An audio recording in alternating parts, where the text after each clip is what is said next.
Hello বন্ধুরা, দেখেন আমার এক বন্ধু কিন্তু পাহাড়ি অঞ্চলে থাকে। তো তার কাণ্ড কারখানা দেখেন। ও সাবান ব্যবহার করবে, কিন্তু সাবানে বালি জমে গেছে। তো এক্ষেত্রে কিন্তু সাবানটা নোংরা হচ্ছে, সাবান থেকে বালি ওঠে না। তো সাবানটাকে মিনি করে কাটলো। এখন ওর বুদ্ধিটাই দেখেন কি টেকনিক খাটাইছে ওই। তো সাবানটা ছোট ছোট করে এখন ওই জাল করে নেবে।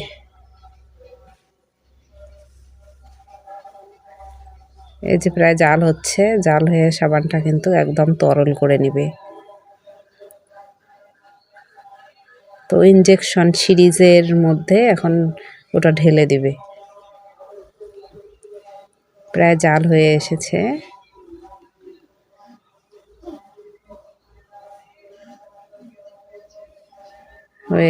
প্রায়। তো ঢেলে দিল। এখন কয়েক সেকেন্ড অপেক্ষা করলে পুরোটা ঠান্ডা হয়ে যাবে। এখন সামনের অংশটা কেটে ফেললো।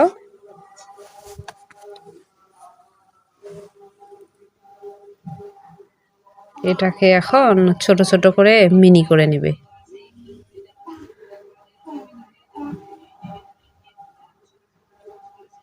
এখন দেখেন একটা বক্সে সম্পূর্ণটা রেখে দেবে, যেন পরবর্তীতে একটা একটা করে নেওয়া যায়, পুরো সাবানটা না নিয়ে।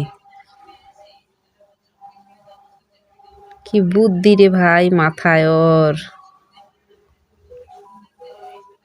এই দেখেন সিরিজটা এখন কিভাবে ইয়ে করে। এটা আর একটা কাজে ব্যবহৃত হবে। এটা একটা বোতল কেটে বোতলের ইয়ের মধ্যে মুখের মধ্যে ওটা লাগাই দিয়ে এখন পানি ঢেলে দিল।